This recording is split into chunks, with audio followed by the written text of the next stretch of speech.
Hello, everyone, and welcome to another episode of the Heitland Show, where I interview experts from different fields to connect the dots of innovation and entrepreneurship. Today's guest is an innovator, super connector, and author. She's the founder and CEO of the NY Collective. In our conversation, we touched the power of being a super connector, her rough diamond framework, fearlessness, and how to innovate in large companies. Please welcome to the show Nicole Yershon. Hello, Nicole. Welcome to the show. How are you doing? Oh, good. Thank you for having me, Jens. Great to have you.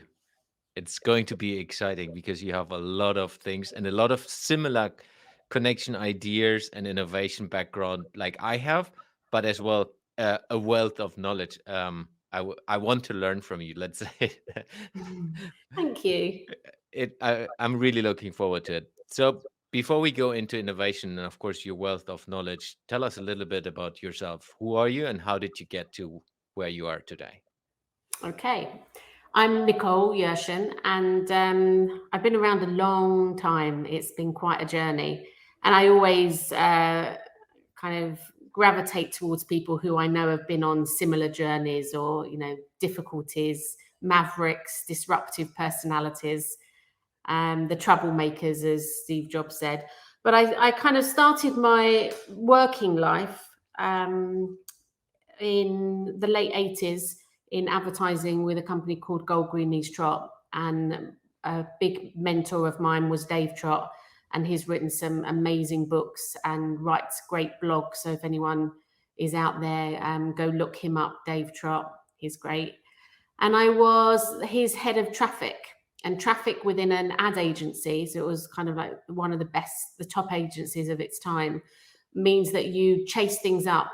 Things don't go over budget. The right people see it. Doesn't go out of the door until it's been signed off. You don't have a blank space on a TV ad, etc. So from doing all of that in quite a difficult agency culture, I then went on to another company called Simons Palmer. And I did a similar kind of role, but it was more creative services. So very much the doing arm of and the internal runnings of an agency. And I got this reputation of being a bit of a fixer. So it didn't really matter kind of what was going on. We need to move into a new building. We've just merged with another company. Nicole, can you do it? It kind of ceased to matter that I was in this box, and actually I could do anything. So as I think Elon Musk refers to people like us as expert generalists or people that kind of connect dots, super connectors, because we make shit happen.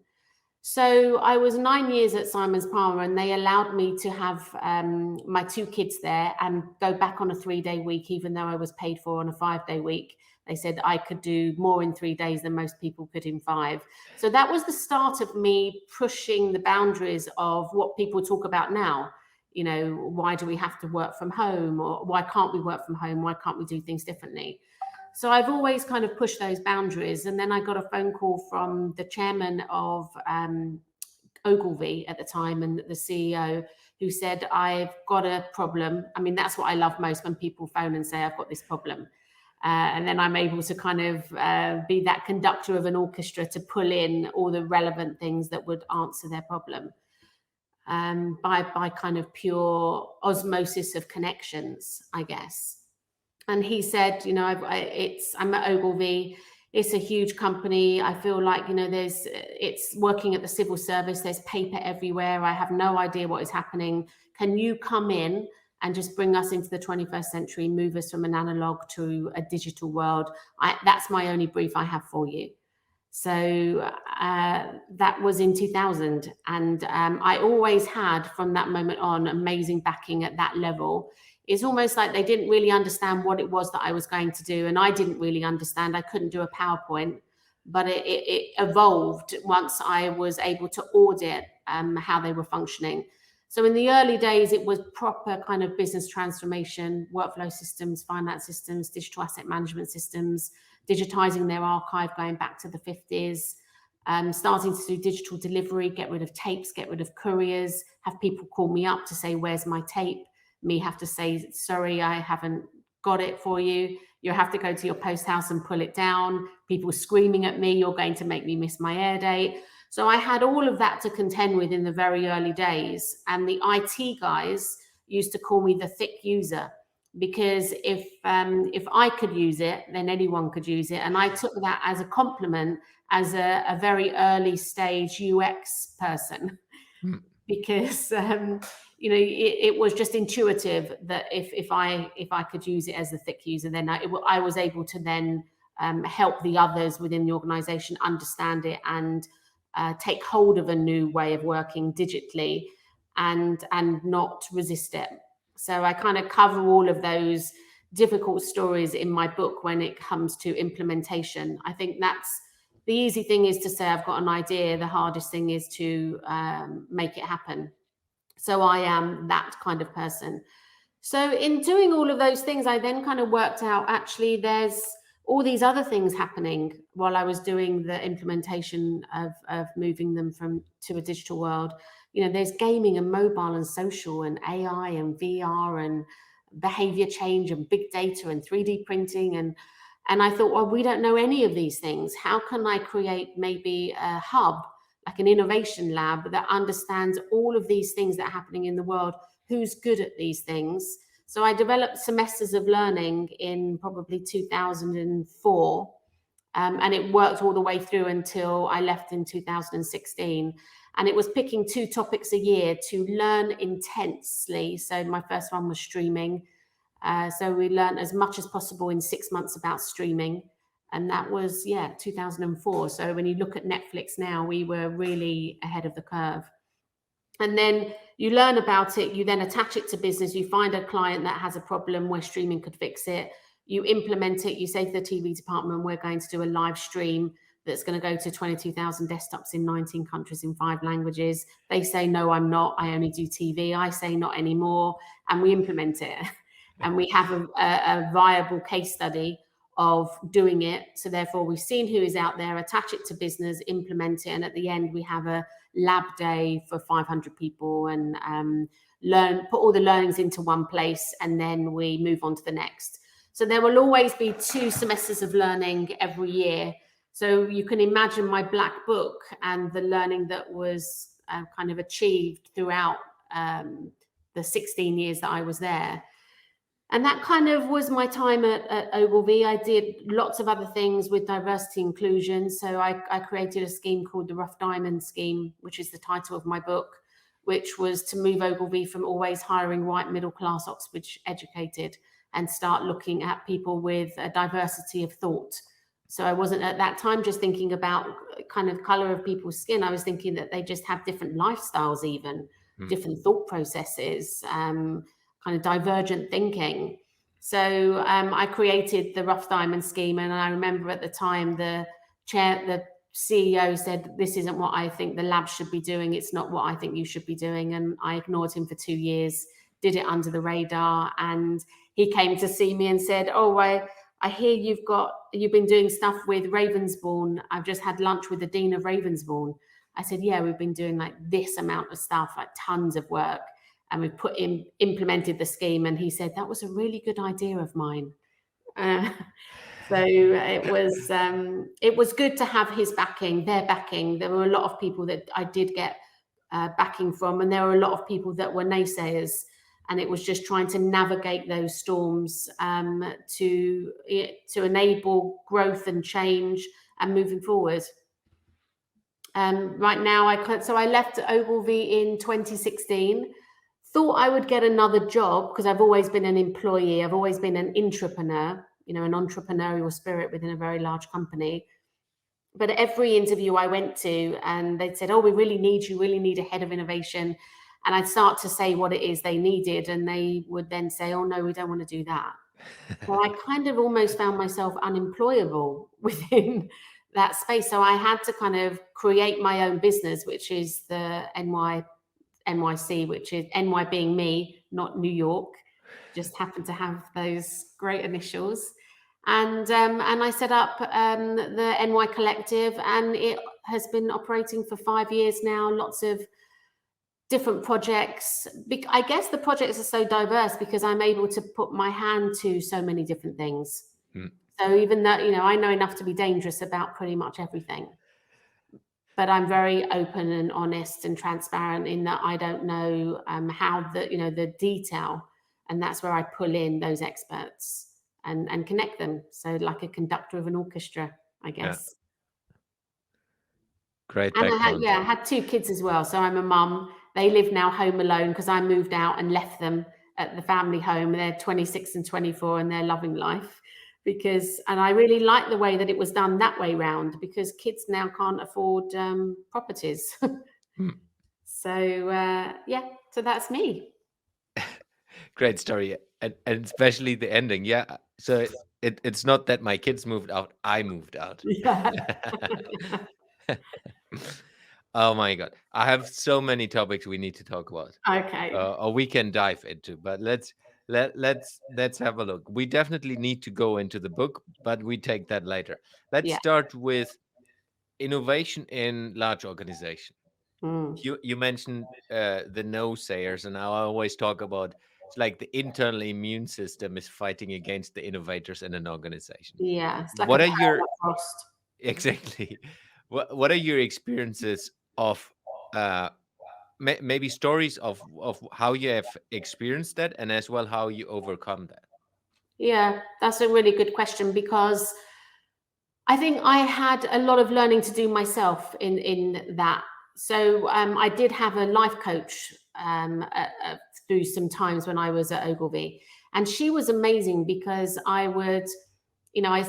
She said, "We really need to get you out of your comfort zone." I said, "I'm always out of my comfort zone. I go to places, I know no one, I know nothing. I connect the dots, I bring them in." She said, "No, but that's your comfort zone." I'm like, oh, okay. So what's not my comfort zone? She said, well, let's take how you go about change. If you're a tank, for instance, and you're in this tank and you need to get to the other side, what would you do? I said, I'd just keep moving forward real quick and get to the other side. She said, but what about all the things you're trampling, the flowers underneath? And do you ever give a thought about, you know, them or how they might feel or how many people come along with the ride? I said, well, all the people that kind of understand the need for change. She said, but it might be that there are other people that understand the need for change but just can't, and there's many reasons. And she really opened up my thinking to empathy. Hmm. And then I started on that route with my team of implementing reviews based on emotional intelligence. So therefore understanding, one of my team was really not great in the mornings when she was coming in. And I just thought, oh, my God, what's wrong with her now? And she basically couldn't get up in the mornings early. Hmm. So when it was the Olympics, we had to stagger all of our working times because we were in Canary Wharf and the Olympics were going on in East London. Hmm. So I said, well, Shannon, why don't you do 11:30 starts every day? And she was a different person. And we just kept it. We just kept that she would never come in early and she would always, and so we started implementing and understanding. I know everyone now talks about empathy, but we were doing it then because we could see and understand that there was a sea change in technology, and technology allowed for you to do your work pretty much from anywhere. So it was just a case of trust. Yeah. And that's why I know if you have a good leader, you're able to do these things. And if you don't have those leadership qualities and you're promoted above your station, or you're promoted because you keep bringing money in, you're not going to be able to lead your people in that kind of open, honest way. So there were lots of lessons I learned along the way to work much better with the naysayers. There are still the naysayers that really don't want it, and that's fine. There are more who are positive, and I would work with them and they would come on board after. Yeah. Or not, but I wouldn't have sleepless nights waiting for them. How do you do this now with your clients? Because I guess whatever project you do, there will be always like people who are. It's all about change. Like when you're brought in, it's most likely to change something in the Yeah. organization. How do you support your clients with that? By just being honest and open. So I have a client that I work with at the moment, and I said to the finance director, uh, the money is not all going to come through me as the conduit for Mm. all of the work that I'm doing for you right now. So that we're working with maybe 12 different companies. So I said, I'll help negotiate and help you work out kind of budgets, etc. But you have got to now change in that you're going to pay these small businesses direct with Yeah. whatever their invoicing says. So if they want paying in 1 week, when the minute they invoice you direct, nothing comes through me. I don't make any money off the back of it. I actually take a retainer, which kind of gets rid of any of those kind of awkward conversations or mistrust. Yeah. So I said, you work direct and they'll invoice you and you pay them within a week. And so he has got into the habit as a finance director of not holding on to those pennies and making sure that those businesses thrive and don't go under because of cash flow. So Yeah. that's a change. Can you do that with large organizations? More difficult, but if you have good leadership, then I do think that you would be able to, yes. Yeah. And I think that's something as well in my experience, how important leadership is. We have had, was it yesterday? Yes, yesterday I've had one of my podcast episodes, which is the Innovation Breakfast Club episode, and we Mhm. talked about with three guys on what is the future of organization. We always came back of there need to be fundamentals that need to be right, and that Mm. leadership was always part of that. Because Yeah. if you the leaders can make or break it, doesn't matter what the business is about. Yeah, I mean, I'm also a big believer in holacracy and within the when I had it was a small team for the innovation labs. No one was the boss of anyone. Mm. And again, with doing the emotional intelligence testing, you understood that my weaknesses were someone else's strengths. So it was just me coming clean with understanding and a strong sense of self, of understanding I'm never going to be good at that. And I think that's what doesn't help people within organizations, in that when you have an HR review or these 360 reviews I used to spend forever filling out those bloody forms. And when you have a review, they say, what can you be better at? But actually, they're never going to be good at that. So don't make them feel bad that they can't get better, because that's just not their thing. Mm. You're just not understanding their strengths and weaknesses, and therefore you're not asking them to truly be honest with their strengths and weaknesses. Because only when you can do that can you start to really run it as a team properly. And that's so important, specifically if you go out of the normal work, where it's more about, okay, how do we take the business to the next level? How do we innovate? How do we find out a new business model? Whatever, adapting new technology. It's super important that you have these structures. Yeah, Um, I, I just see it, and maybe you can reflect on that. I just see that still a lot of companies struggle with this. As bigger they get, as more they struggle with this autonomy of different team members and different teams. Specifically, like yeah. the innovation team is the bad example in a lot of organizations. Well, I think a lot of the time they're measured on the wrong thing, aren't they? They're Mm, only measured on bringing financial gains.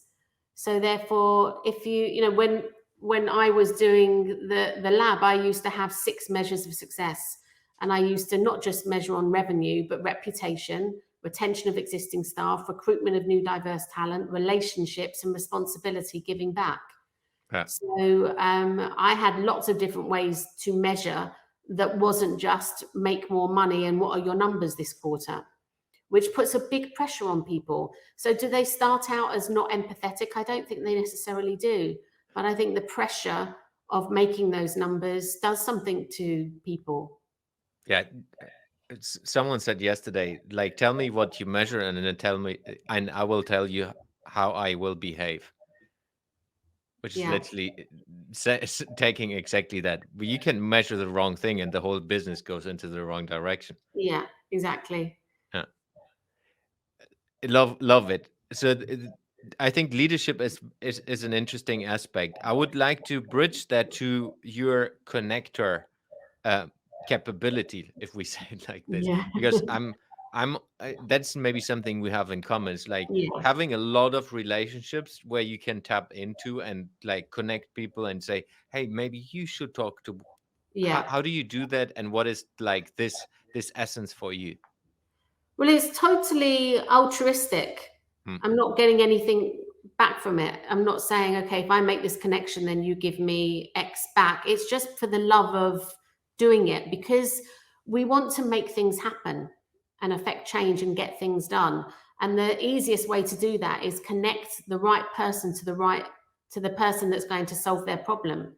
And we do that. Well, I mean, I'm speaking for everyone, but I do that because it just is a natural instinct. It's just part of my makeup. Hmm. So therefore, and again, it's that going back to understanding self, of what makes you you. It's something that just comes naturally, that to move things along, for there to be progression, for there to be change. Because if you don't connect, then nothing happens and you just keep the status quo. But if you're constantly looking and curious and seeing who is out there, what is out there, who's doing something different, you really like that, you didn't like this, you're open-minded, you don't keep in the same circles, I think what happens is you just naturally then connect dots. Curious people do. Huh. Was that already something you have felt in your whole life, or was it something you discovered over time?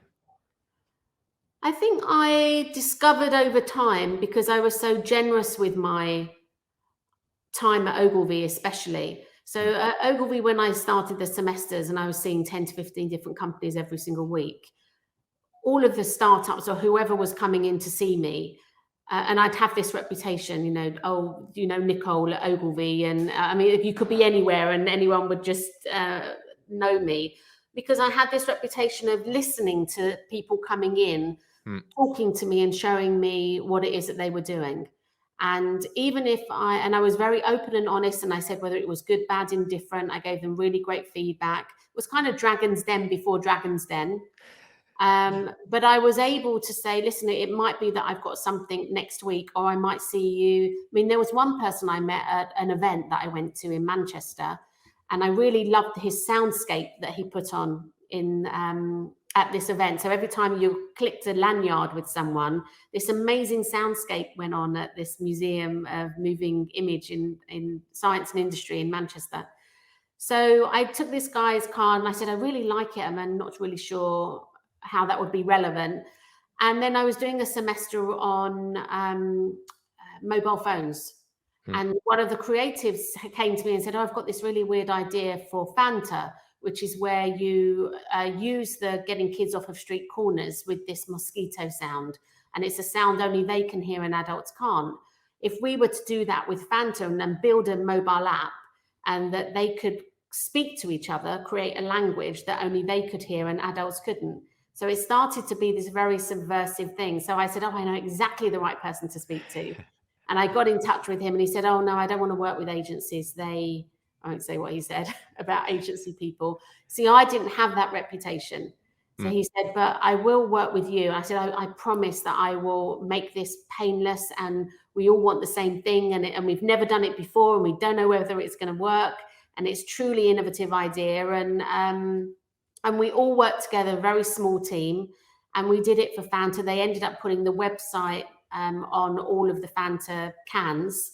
And I think we stopped counting at like the millionth download. Huh. So I couldn't have planned that. And that was 5 years later since I met him, Yeah. that I'd remembered. And that's how powerful connecting dots is. But not all finance teams or leaders can measure that power. Yeah. It's absolutely see that.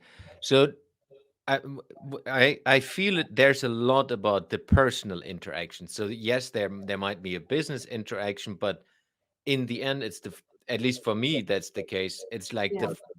it doesn't matter where I work. If now working my own business, or like a couple of years back working in a large corporation, it's the personal interaction, the Mm, disliking each other. That's the connecting factor in my yeah. world. How is that for you? 100% is the trust. because you can't bring someone in if you don't trust that they're going to be able to do it, because you can't do it. So you have to trust that someone else can do it, especially if it's never been done before. Because if it's otherwise, you lose your reputation, and people just say, "Oh yeah, it's never going to happen." But if they know you've got hold of it, they know that there's an immediate trust. So in seeing all those people for the semesters of learning, I got to be able to build up a really good trust with people, and a reputation, and honest speaking, creative, but not someone that was going to, I will always make sure I respond to an email. I'll always make sure I respond to a LinkedIn, or if someone's taken that has been decent enough to reach out, I'll be decent enough to respond, whoever it is, even if it's sales on LinkedIn, which is, I'll just cut and paste a reply that I do to everyone. And at least the person, if there is a person at the other end, doesn't feel so shit about their day. Yeah. And I don't think a lot of go back then to empathy, go back to leadership, and I don't think that level of care is taken in general. Do you have a system built up for yourself where you kind of keep all the different people inside of a digital or physical thing, where it's like you can literally, there was a person with this to find Yeah, them again? I think that's maybe my superpower, because I'm just able to, a spark will ignite and I'll remember. And as long as I've connected with them on LinkedIn, Yeah. and then I'm able to remember something about them, remember where I'd met them, and as long as I'm able to then reconnect on LinkedIn, then I do. Yeah. But I don't do it lightly. I won't, go spamming people. If there is a very specific thing, then I will reach out, and I'm not going to use up all my favors just for the sake of it. Yeah. So it means something. It's quite interesting because I often get asked, like, how can I learn this Mm, from others? And I think, yes, there are a couple of techniques you can learn, but in the end, it's like you mentioned already, is this curiosity into other people. yeah. If you don't have that, it's like it's not going to be authentic. I think you can start building it now. I mean, Ravensbourne, who I'm an honorary fellow, and I've been kind of working with them a lot over the years. They're starting to develop some great creative problem solving courses that are more hands on and not so academic. And I think those kind of things can help. Where I'm working with a company with looking at the apprenticeship levy in England, where the government, it's a tax efficiency for you to be able to train your staff or your apprentices. But basically, it really is a continuous learning, but not the usual standard tried and tested that are easy to just, for an HR person to just say, yeah, I'll take 10 of those. But really start to look at the person, look at the courses that they could do where they can continuously learn, and especially creative courses, because I think that mind shows a real knack for problem solving. Yeah. Yeah. What is your view on generational exchange in organizations and the power or not power of it? Yeah, I love that. I did something at the beginning of the year, and I'm still working with them, with the Young Vic, where we created a mentorship program. And I mentored the mentors who were then going to mentor the mentees. But the mentees were chair people of companies, or very senior, and the mentors were the young Vic actors, actresses, people who were probably in there for anything from 18 to 30. Yeah. And it was so interesting when I then, they did 3 months in, and then I go back to them to how are you doing? And all of the mentors were all suffering from imposter syndrome. Because their feeling was, what can I offer someone with all that experience? They just couldn't get their heads around it. But yet the mentees were loving it, were loving that alternative viewpoint. So it's a really nice little sweet spot, I think. I mean, the ad industry, not so good because they keep firing people of over a certain age. Yeah. So they're never going to have that beautiful value exchange of knowledge. Yeah, But I it's think such a powerful thing, having that change of mentor and mentee that turns it on its head. yeah. And the importance is, I believe, is this learning opportunity, because if you have very, very senior people, they have spent tremendous amounts of learning time in organizations, in different organizations, most probably. And the youngsters coming into the organization, they are grown up in a completely different world. If we Yeah, just take digital first right now, like I still remember the time without mobile phone. yeah. But if you my daughter is 4 now, when she's starting to work someday, if she ever will, I have no idea. Mhm. She has no idea that there was a time without mobile phone, without internet, and most Yeah. probably then at that time already Web3 is already old. I think it's really important to, when you get people like us, the easiest things for middle management to do is, I don't understand what she's talking about, or I don't understand what these youngsters are talking about, or Gen Mm, Zs, Zs, or what Zs or whatever, and poo-poo it. But if you have that curiosity and open-mindedness, and that goes then back to leadership, yeah, then you're not, and maybe you're measured on do one amazing thing a year that someone else has come up with, rather than just saying, no, we've always done it like this, and so do as you're told. And that was a recipe for disaster for my son at school, where the teachers said, no, you do it, sit down and shut up, and I don't want to hear from you in 8 hours. And he couldn't manage it, which is kind of why I was inspired to do the Rough Diamond program, because mm, what happened to all those kids who were expelled from school, who just couldn't sit down and shut up for 8 hours, which really is me as well. Within large organizations, I'm always, well, what about this? And how come? And have you seen this? And when you're questioning things and someone's busy, they just don't want to hear it. yeah.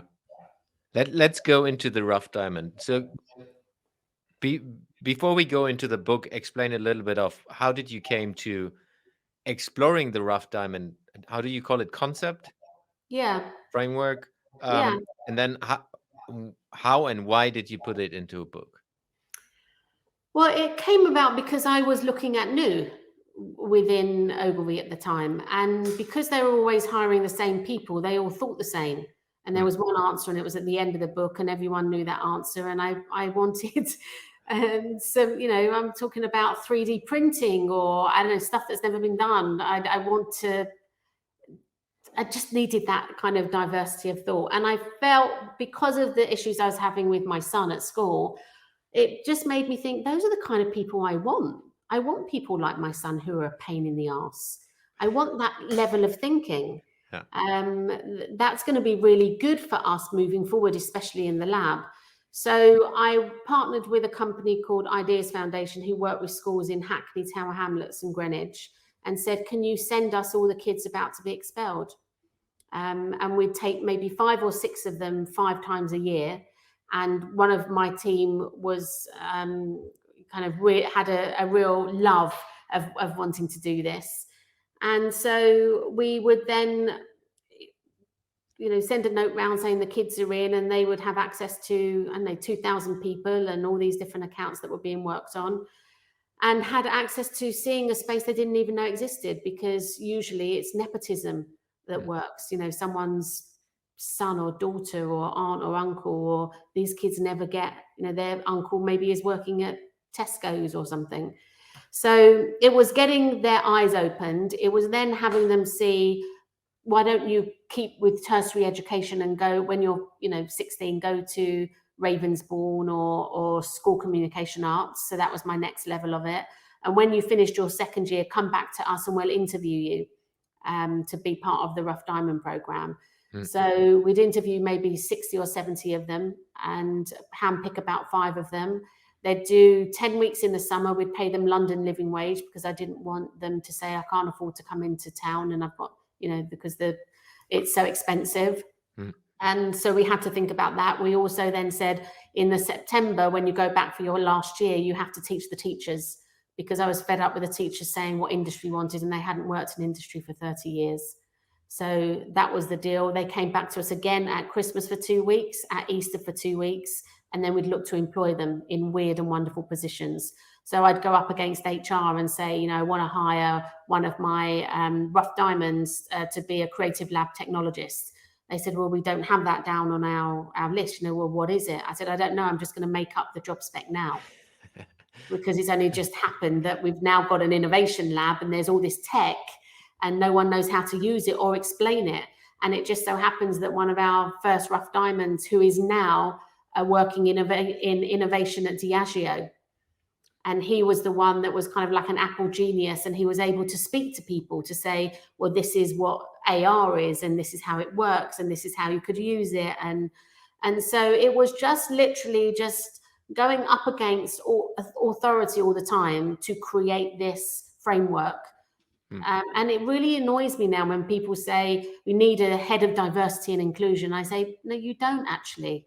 You could all do it within yourself. I could find you your person within, and I can help you and handhold you to create this framework where you can find homegrown talent, and it will save you with search. It will help you giving back. It will really change who you're employing. And they say, oh no, that we don't want to do that.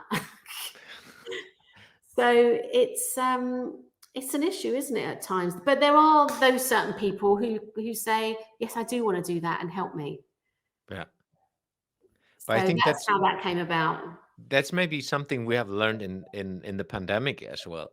A lot of organizations went back to local Yeah, with supply chains and all of that thinking. exactly. It's even I moved back inside the pandemic to a very small town in Germany, and it's so far behind in a lot of things. If they would have focused on getting the youngsters into places and exploring things, it would be completely different. But I Yeah, think it's like you said, it's leadership, governance in organizations, and then politics, yeah. which Yeah, I was lucky. I mean, I kept thinking I was going to get fired every year, and I lasted 16 and a half years. So it happened in the end where they closed down the lab, but it was a new leader. She was just put into that position as CEO. And I'm sure if you were to ask her, she probably will say she did a good job, because it meant that she kept all these other people afloat. But absolutely. she obviously saw in a spreadsheet that the lab was taking up this amount of money, with desks, with Macs, or laptops, or Bupa, or pension, or whatever the hell, space. And she just thought, okay, I'm going to put a cross through that figure without even understanding the value. And I think her only value was monetary And short term. I mean, and short term. Yeah. if you look into that, I have discussed it today. I feel in the moment a lot of organizations they have been short term before, but now it's the short term of short term. Yeah. And I understand that. So it's not that I don't understand. It's Yeah. like companies are under pressure with the pandemic. They might have lost a lot of revenue, income, Mm, and profit. But in the end, if you don't focus on the long run and do things straight away, exploring things that are future relevant, it's even mm. worse if you just focus on today. Takes us back to leadership again. Yeah, true. There's a vicious circle. Yeah. So how did you bring that into the book? What was the reason of writing that book? Well, I mean, it's very random, like a lot of the things that happen in my serendipitous journey. But I wasn't looking to ever write a book. You know, I left Ogilvy. It was I loved that job so much. And it was a phase where shit hit the fan. You know, my marriage had broken down. I'd been with him since I was 14, had kids early. And my mum had been diagnosed with terminal cancer. The labs had been closed from Ogilvy. And it was the moment when the most shit hit the fan in my life. And so at that time, I was thinking, I need to get a new job. I need to pay this huge mortgage from buying the house off of my ex-husband. And I decided to go to this random event called Summit at Sea. And I went to another event called Hatch, which was in Montana, and just thought I'll do those two events just to replenish me, almost kind of like feed me metaphorically, and kind of get my head straight a little bit and explore opportunities. And I happened to be at Summit at Sea, and it was like a combination of TED meets Davos meets Burning Man. It's kind of a really mad event. And I met this guy in the jacuzzi, and we were chatting, and he said, "Who are you?" And I said, "I'm Nicole from Nicole. Like, I'm a nobody.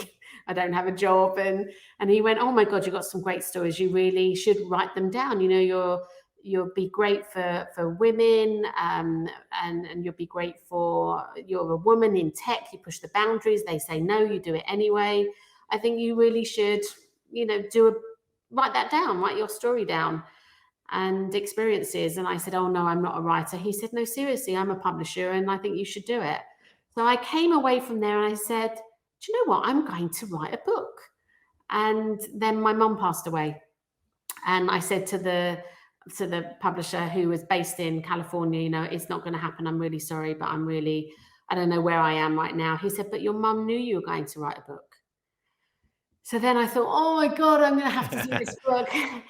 And also the good thing is that I was able to freely write my story because I didn't sign anything when I left Ogilvy, because was this one woman in particular wanted to sell a story that said Nicole in true entrepreneurial fashion is leaving Ogilvy and we're so sad, and anyone that knows her knows she's always wanted to set up her own company. And I went, "No, I haven't. You're getting rid of me and my team. You're closing the lab down. Let's just go with the truth. Let's just go with, you can't be seen to be an innovative company if you're getting rid of your R&D facility, and I'm not going to let you lie about it. So I'm not going to sign any NDAs. I'm not going to take any money." And I left with nothing.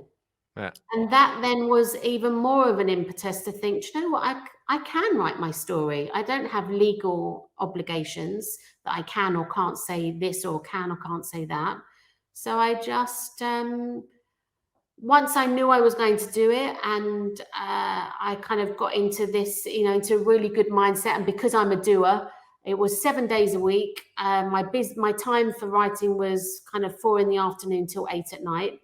And I just powered through it once I got the chapters down. And the reason I called it Rough Diamond was, I guess I kind of feel myself as a bit of a rough diamond. So that's why I wanted, I felt an affinity with the title. And so that was kind of how the book came about. Love it. It's quite interesting. I said it in one of the last episodes as well. A lot of innovators I meet on this podcast throughout plus 120 episodes now are rough diamonds, like you explained it. Yeah. Myself included. It's like we don't have a normal corporate path that's like linear. There's always crazy stuff happening, ups and downs, and that's maybe something to look into as well. Is like, how do you get innovators? How do you train innovators in that way, where you build that in? Well, I had an interesting session with a large pharmaceutical company at London Business School, and I got asked to talk to them about entrepreneurship. How can you be an innovator within a large company, and to help them and give them tips and tricks, etc. So I said, I don't want to do it at the business school. It's very stuffy. There's only 8 of them. Let's do it at Soho House. So I got them round a table and we had gin and tonics and relaxed. And then I said, "Okay, so why don't you start telling me issues you're encountering so I can have an understanding of what it's like in, working in this pharmaceutical company." So all 8 people were at the same company, but different positions and different countries. So they didn't even know each other. So this first guy starts talking and he says, "I look forward to seeing how you can even help me, because I don't think you can. I've been doing this now for 4 years. Me and my team come up with different ideas. We go to our line manager. They say yes, but, and it never happens. So I said, okay. And it seemed that other people were having similar issues. Yeah. So I said, well, if I can give you a way out of that right now, would that be okay? And they all nodded. I said, so do you all have a budget? And they said, yes. I said, and it's your budget that you control yourself? They said, yeah. I said, can you put a little bit of that budget into one little pot? So all of you put in, say, I know, 0.5% of your budget, and it's all now in this one pot that you are all looking after. So you're all in it together. It's knocked down the silos. You've all got something that you share that is relevant. Now let's spend the rest, an hour talking about the problems you've all encountered, not just generic for your country or your job. Let's then work out solutions. And it turned out one of the country's solutions could fix another country's problem just by chatting. So at the end of it, we'd worked out problems they've encountered, solutions they could put in place immediately, the fact that they had a pot of money to do it immediately. So I said to them, so there you go, off you go. Go and implement your changes. And then I had a look of, this is from all of them, a look of fear, but also like I'd handed them the crown jewels. And then I got a barrage of yes, but my line manager really does need to see the budget. I said, no, we went through that. You told me it's your budget only. So you can do what you want to do with it. And then I said, phone me if you need help with implementation, because that I can really help you with that. And then about 3 weeks went by, I heard nothing. And then I got a phone call from London Business School to say, can you come back in? There's going to be 50 of this company coming into town. They want you to talk about fearlessness. So I said, okay. So I and had dinner with them and gave them a presentation, told them that story, didn't tell them it was their staff. Just said it was a bunch of people, and then lots of nodding, and had great kind of session with them, and never heard from them again. I think that's a common thing. That's why I'm wearing this T-shirt often. It's the hard thing is applying it. Yeah. It's the easy thing is talking about it and making nice plans and strategies and visions, and that's all the corporate things. But it's getting it done in a quick way. Let's say it's not it's like a rough, and it's not going to be perfect, but it's happening. It's going to happen, yeah. And I don't think that's taught in school. No, that's why I talk about this thing I'm doing with Class DNA and the apprenticeship levy, is that I do think that will be taught much more on. It's like if you want something done, you go to a busy person, don't you? Yeah, exactly. But I think it goes back to leadership, of course, but it's also, if you're an innovator, you need to lead yourself first. Yeah. Which means you need to push yourself in a different way and maybe go the extra mile in a different way, where you say, okay, now I take that risk and I just do it, and worst case, I will get fired. Yeah. But it's not everyone is into that comfort zone. I think also my mind is on a loop, and if I can't close the loop, I'm really not, in a very good way. So I'm constantly trying to close a loop of finishing up with something. Yeah. Not handing it over, just until it's done and I can tick it off my list. Yeah. Yeah, I think this is something someone should look into, is like, how do you create this fearless, I love that, into future organizations, because it's so needed, especially in this time right now. If you look into what happened with COVID and the pandemic and the changes and how fast everything is and how fast you need to be able to adapt to things, it's super important that you have the innovators somewhere in your organization who could say, yeah, let's give it to us. We help you. But the pains in the arse, just like with my son at school and the teacher saying, sit down and shut up and I don't want to hear from you, they're not celebrated. No, never. They're seen as a problem. They're getting kicked out of organizations. Yes. So unless you do have a leader that understands, yes, she's a problem, like I did for, 16 and a half years, that's a long time to keep pushing how I pushed. and for leadership to know that I did something right. Probably I produced stuff, I shipped stuff that they allowed me to carry on. And also, I'd set up a little fund of money by being entrepreneurial. So they wouldn't give me a budget for the labs. So I went and found one. So I according to the, Rory Sutherland, who is the vice chairman there, I used to pimp him out. And I used to say, I said, Rory, can I act as your agent? And because you're such a good speaker and I can get you paid for to speak, and the money that I get for you to speak comes into my R&D pot. And that's how I funded a lot of the shenanigans and didn't have to ask permission, was by getting that little pot of money. And I kept it under 100K. So it was like 99,000, so that the WPP auditors never found it. But the minute that CEO that got rid of the labs took my pot, of course, it was all over. Because then I was trying to do something with my hands tied behind my back and have to ask permission as well. For me, it was always been seek forgiveness rather than ask permission. Yeah. Can relate to that. Yeah. But we can take it for another 2 hours. But let's get into the last part of the podcast, where I always ask different questions which are slightly not connected to the rest we discussed. Okay. First question is, if you would have the possibility to work with a project that is impacting every human being on Earth, what project would you work with and why?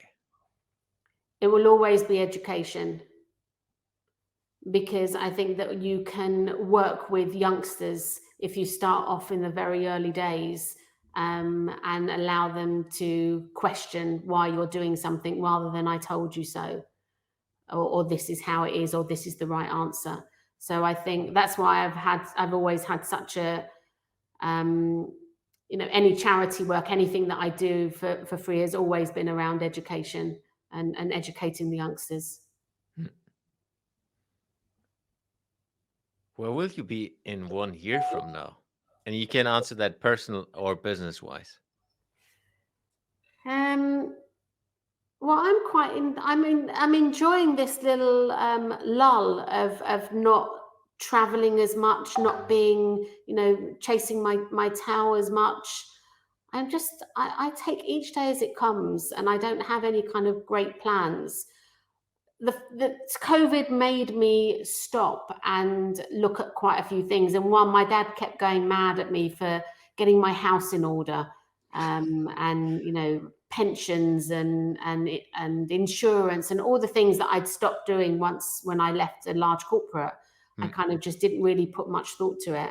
So in the last year, I've really, knuckled down and got my head round that space. And that actually has really helped me feel cushioned without realizing it. Yeah. So what will I do next? I guess just continuous learning, just continuous movement, get more dots on the peloton. Yeah, health is the main thing, isn't it? Yeah. It's a big one. How do you keep yourself informed on topics that interest you? What are different strategies and ways how you do that? 7 days a week, 1 hour every day. I call it scanning the environment. And I will literally start myself off in one place. It might be Twitter, it might be LinkedIn, it might be somewhat, I've got various feeds that come through. And then I just allow myself to just go off in really weird directions. I have an understanding of what clients I'm working for. So I'm working for a car, an automotive client. I'm working with an education client. I'm working with a consulting company, a fintech company. So I have them in mind when I go off on my scanning environment. And then I'm able to serendipitously, weirdly enough, something comes to me that is very relevant to the work that I'm doing with them. Yeah. So that's pretty much what I do and have done for 20 years, an hour every day. That's cool. Yeah. That's why I love things like Twitter. I know it can be, I mean, not so much Facebook, but Twitter and LinkedIn and Medium and blogs. I'm very inspired by what I see. It's not a gossipy format for me. Yeah. Yeah. It's a learning format. How can people connect to you? How can people reach out to you? Well, the lucky thing is there's only one Nicole Yershon. So my parents did really well with understanding SEO when they named me. But just I'm Nicole Yershon on everything, on LinkedIn, on Twitter, on Instagram, my website. So just I'm quite an easy person to find on the web, Yeah. on Google. And So just reach out. I will put your links as well into the show notes so Thank you. people can click through straight away. Nicole, thank you very much for being on the show. It was a pleasure having you, and I'm looking forward to stay connected and connecting together in the future. Me too. Thank you so much. What a great chat. Thanks a lot. Thanks for listening to today's episode. You will find the links and resources in the show notes of this episode. If you would like to support the podcast, the most impactful thing you can do is subscribing to the show on any of the podcasting platforms and give me a review. This will help me to reach more innovators around the world and bring some of you into the show. If you have any question to the guest or want to engage with me, feel free to reach out to me on social media and contact me there. Thanks, and see you in the next episode.